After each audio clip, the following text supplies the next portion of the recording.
اور اس پر عذاب دینے کے لیے 2 فرشتے مقرر ہوں گے جو اندھے اور بہرے ہوں گے۔ ان کے ساتھ لوہے کا گرز ہوگا جو کہ پہاڑ پر اگر مارا جائے تو خاک ہو جائے، اس ہتھوڑے سے اس کو مارتے رہیں گے۔ سانپ اور بچھو اس سے عذاب پہنچاتے رہیں گے۔ اعمال اپنی مناسب شکل پر متشکل ہو کر کتا یا بھیڑیا اور شکل کے بن کر اس کو ایذا پہنچائیں گے، اور نیکیوں کے اعمال حسنہ مقبول و محبوب صورت پر متشکل ہو کر انس دیں گے۔ نبی کریم صلی اللہ علیہ وآلہ وسلم نے فرمایا، موت کو کثرت سے یاد کیا کرو کیونکہ وہ گناہوں کو زائل کرتی ہے اور دنیا سے بے رغبتی پیدا کرتی ہے۔ سیدنا حسن بصری رحمۃ اللہ علیہ فرماتے ہیں، جس نے موت کی یاد دل میں بسا لی تو وہ دنیا کی ساری مصیبتیں اس پر آسان ہو جائیں گی۔ ایک خاتون نے ام المومنین حضرت عائشہ صدیقہ رضی اللہ تعالیٰ عنہا کی بارگاہ میں دل کی سختی کی شکایت کی تو آپ نے فرمایا، موت کو کثرت سے یاد کیا کرو، تمہارا دل نرم ہو جائے گا۔ ناظرین، حضور صلی اللہ علیہ وآلہ وسلم نے فرمایا، موت کے بعد روح کیسے پکارتی ہے؟ میت کو سب سے زیادہ درد کب ہوتا ہے؟ مرنے کے بعد کا منظر کیسا ہوتا ہے؟ جانیے اس ویڈیو میں۔ حضرت زید سے روایت ہے کہ نبی کریم صلی اللہ علیہ وآلہ وسلم نے فرمایا کہ میت پر سب سے زیادہ سخت حالت اس وقت ہوتی ہے جبکہ غسل دینے والا اس کو نہلانے کے لیے آتا ہے۔ اس کی انگلی سے انگوٹھی اتارتا ہے، جسم سے لباس اتارتا ہے، سر سے امامہ جدا کرتا ہے۔ اس کی روح بے چین ہو کر فریاد کرتی ہے، جس کی آواز جن و انس کے سوا سب سنتے ہیں، اور کہتی ہے، اے نہلانے والے، تجھ کو خدا کی قسم میرے کپڑے بہت نرمی سے اتارو، کیونکہ ملک الموت کے پنجے کی تکلیف سے مجھے پوری طور پر ابھی آرام نہیں ملا۔ پھر جب اس کو تختے پر لٹا کر اس پر پانی ڈالا جاتا ہے تو روح چلاتی ہے، اے نہلانے والے، خدا کے واسطے میرے جسم کو قوت سے ہاتھ نہ لگا، کیونکہ وہ جان کنی کی سختی سے زخمی اور چور چور ہو رہا ہے۔ پھر جب نہلا کر اس کو کفن پہناتے ہیں اور پاؤں کی طرف سے باندھ دیتے ہیں تو روح کہتی ہے، اے غسل دینے والے، خدا کے لیے ابھی سر کی طرف سے میرے کفن میں گرا نہ لگا، میری بیوی بچے اور تمام رشتہ دار دنیا میں آخری بار میری صورت دیکھ لیں، کیونکہ آج میں ان سے بچھڑ رہا ہوں اور اب قیامت تک یہ میری صورت نہیں دیکھیں گے۔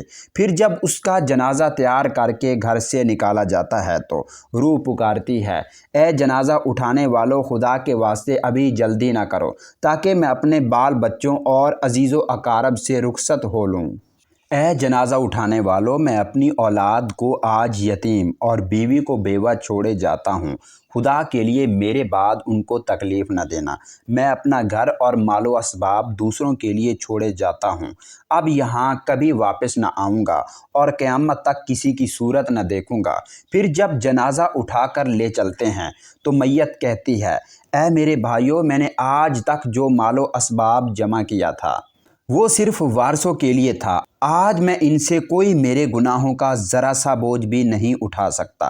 ہر چیز کا حساب مجھ سے لیا جائے گا اور میرے وارث کھائیں گے اور اڑائیں گے۔ پھر جب نماز جنازہ کے بعد دفن کے لیے کچھ لوگ اپنے اپنے گھر جانے لگتے ہیں تو میت کہتی ہے، اے میرے بھائیوں، خدا کے واسطے ابھی ایسا ظلم نہ کرو، مرنے والا تم سے مانوس تھا اور تم دفن سے پہلے لوٹے جاتے ہو۔ پھر جب اسے قبر میں اتارتے ہیں تو میت کہتی ہے، اے میرے وارثوں و ترکہ پانے والوں، میں نے جو کچھ مال جمع کیا تھا وہ سب تمہارے لیے چھوڑا، خدا کے لیے تم مجھ کو دعائے خیر اور فاتحہ سے بھلا نہ دینا۔ بزرگوں کا قول ہے کہ آخرت کی منزلوں میں سے قبر پہلی منزل ہے، اگر اس منزل میں نجات پائی تو اس کے بعد کی منزلیں بہت آسان ہیں، اور اگر یہاں عذاب میں مبتلا ہوا تو آگے چل کر اس سے زیادہ سختی ہوگی۔ حدیث شریف میں ہے کہ مردہ قبر میں ایسا ہے جیسے کوئی شخص پانی میں ڈوب رہا ہو اور مدد کے لیے فریاد کرتا ہو۔ مردہ ہر وقت اپنے ماں باپ، بہن بھائی یا اولاد، دوست وغیرہ اپنے پسماندگان سے دعائے خیر اور فاتحہ کا منتظر رہتا ہے۔ جب اس کو اس کے پسماندگان کی طرف سے کوئی فاتحہ ثواب پہنچتا ہے تو وہ اس کے لیے تمام دنیا اور جو کچھ دنیا میں ہے اس سے محبوب و مرغوب ہوتا ہے، اور اللہ تعالیٰ اس کے رشتہ داروں کی دعائے خیر کے ثواب کو قبرستان والوں پر پہاڑوں کے برابر داخل فرماتا ہے۔ موت ایک دروازہ ہے جس میں سب لوگوں نے داخل ہونا ہے۔ حضرت عثمان بن عفان رضی اللہ تعالی عنہ جب کسی قبر پر جاتے تو اتنا روتے کہ ان کی داڑھی آنسوؤں سے تر ہو جاتی۔ آپ سے پوچھا گیا، آپ جنت و جہنم کا تذکرہ کرتے ہیں تو نہیں روتے مگر قبر کو دیکھ کر روتے ہیں؟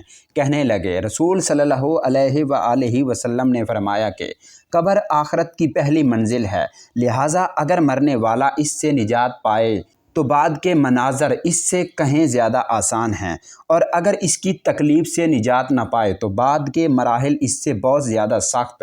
اور فرمایا کہ رسول صلی اللہ علیہ وآلہ وسلم کا ارشاد ہے، میں نے کبھی کوئی منظر نہیں دیکھا مگر قبر اس سے زیادہ سخت ہے۔ کیا ہمارے لیے ان قبروں میں عبرت نہیں ہے؟ دیکھیے، مالدار، فقیر، طاقتور اور کمزور دنیا میں لوٹنے کی خواہش رکھتے ہیں، مال جمع کرنے اور محل بنانے کے لیے نہیں، بلکہ اس کے لیے کہ کاش ہمیں ایک نماز پڑھنے کی مہلت مل جائے، کاش ہمیں ایک دفعہ سبحان اللہ کہنے کی فرصت دے دی جائے، لیکن اب ناممکن ہے۔ اب اعمال نامے لپیٹ دیے گئے ہیں، روح جسم سے نکال لی گئی ہے، زندگی کی مہلت ختم ہے۔ اب ہر میت اپنے عمل کی محروم ہو کر قبر میں پڑی ہے۔ ایک حاجت مند حضرت عثمان رضی اللہ تعالی عنہ کے دروازے پر غروب آفتاب کے بعد آیا۔ ابھی اس نے دستک نہ دی تھی کہ حضرت عثمان غنی رضی اللہ تعالی عنہ کی آواز اس کے کانوں میں پڑی۔ وہ اپنی اہلیہ سے شکایت کر رہے تھے کہ چراغ کی بتی موٹی ہے جو تیل زیادہ استعمال کرنے کا سبب بن رہی ہے۔ حاجت مند نے سنا تو وہ سوچتا ہی رہ گیا کہ وہ ایسے شخص سے حاجت پوری کرنے کی کیا توقع کرے جو تیل کے معمول سے زیادہ خرچ پر اپنی بیوی کو سرزنش کر رہا ہے۔ اس نے ارادہ کیا کہ حاجت بیان کر کے دیکھوں، شاید میری کچھ امداد کر ہی دیں۔ دستک سن کر حضرت عثمان غنی رضی اللہ تعالی عنہ باہر آئے۔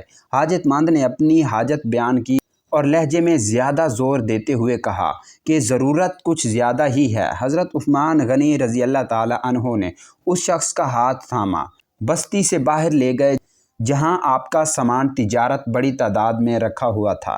فرمایا، یہ سب تیری نظر ہے، کیا اس سے تمہاری ضرورت پوری ہو جائے گی؟ وہ شخص حیران ہکا بکا دیکھتا رہ گیا۔ چنانچہ اس نے عرض کیا، حضرت یہ سب کچھ میری ضرورت سے زیادہ ہے۔ امیر المومنین نے فرمایا، مجھے خوشی ہے کہ یہ تمہاری ضرورت سے کم نہیں۔ اس شخص نے کہا، اے حضرت ایک بات بتائیے، چراغ کی بتی قدر موٹی ہو جانے پر آپ اپنی زوجہ محترمہ کو سرزنش کر رہے تھے، حالانکہ چراغ اس قدر روشنی رکھنے میں شاید صرف ایک ہی درہم کا تیل استعمال نہ ہوتا ہو تو آپ کو گوارا نہ ہوا، اور یہاں ہزاروں کا سامان مجھے بلا تحمل دے رہے ہیں۔ تب آپ نے فرمایا، بھائی، چراغ میں تیل کا زیادہ اسراف ہے اور زیادہ اسراف اللہ کو پسند نہیں، اور مجھے اللہ کے حضور اپنے اعمال کی فکر رہتی ہے۔ یہاں مجھے فکر اعمال لاحق ہے، اس کے لیے میں نے سرزنش کی۔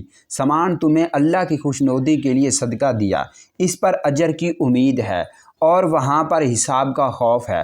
اللہ تعالی ہم سب کو دین کی سمجھ نصیب فرمائے اور ہمارا خاتمہ ایمان پر فرمائے، آمین۔ ناظرین، کمنٹ باکس میں اللہ تعالیٰ کے 99 ناموں میں سے ایک نام ضرور ٹائپ کیجیے گا۔ شکریہ، اللہ حافظ۔